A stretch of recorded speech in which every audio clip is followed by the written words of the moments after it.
Okay guys, Assalamualaikum. Saya Eddie. Macam biasa, hari ini saya akan menceritakan semua kereta-kereta yang datang yang mengalami masalah absorber. So, sebelah kanan saya Mercedes Celica 45 daripada Johor Bahru.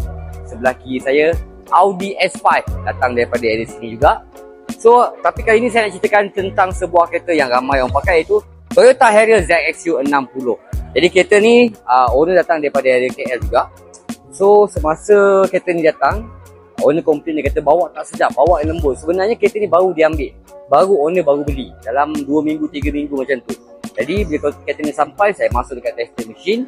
Sebab dia kata tak sedap, dia kata berbuai. So saya masuk tester machine untuk kita baca, dapatkan bacaan ground contact. Kat sini you guys boleh nampak, depan kiri 26, depan kanan 33, belakang kiri 35, belakang kanan pun dah 20 lebih, 30 lebih.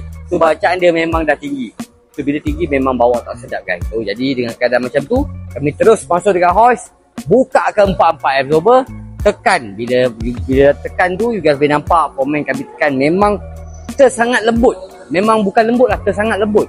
You guys bayangkan absorber lembut, untuk memikul body Harrier ZXU60 yang berat ni memang tak sedap. Jadi kita ambil sedikit masa untuk kita refurbishkan kepada 40%. Selepas dia siap absorber ni, kami minta komen kami tekan. Kat sini guys boleh nampak, dan kat sini saya buktikan yang tekan tu memang susah dan memang berat. Tetapi jangan hilang, jangan hilang pula. Jangan risau, comfort you guys takkan hilang.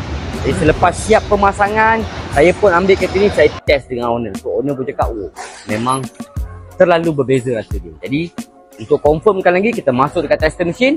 So kita masuk kat tester machine, kat sini you guys boleh nampak depan kiri 15, depan kanan 16, belakang kiri 15 dan belakang kanan 17.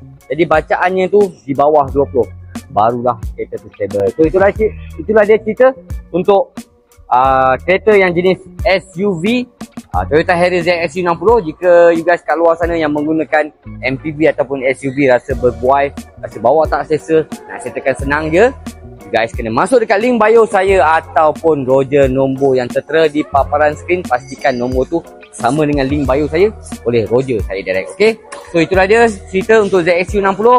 So yang paling penting guys, kekalkan original absorber. Dan hari ini, hari Jumaat, saya mendoakan you guys semoga dipermudahkan urusan dan dimurahkan rezeki. InsyaAllah kita akan jumpa lagi dalam video seterusnya. Bye bye. Assalamualaikum.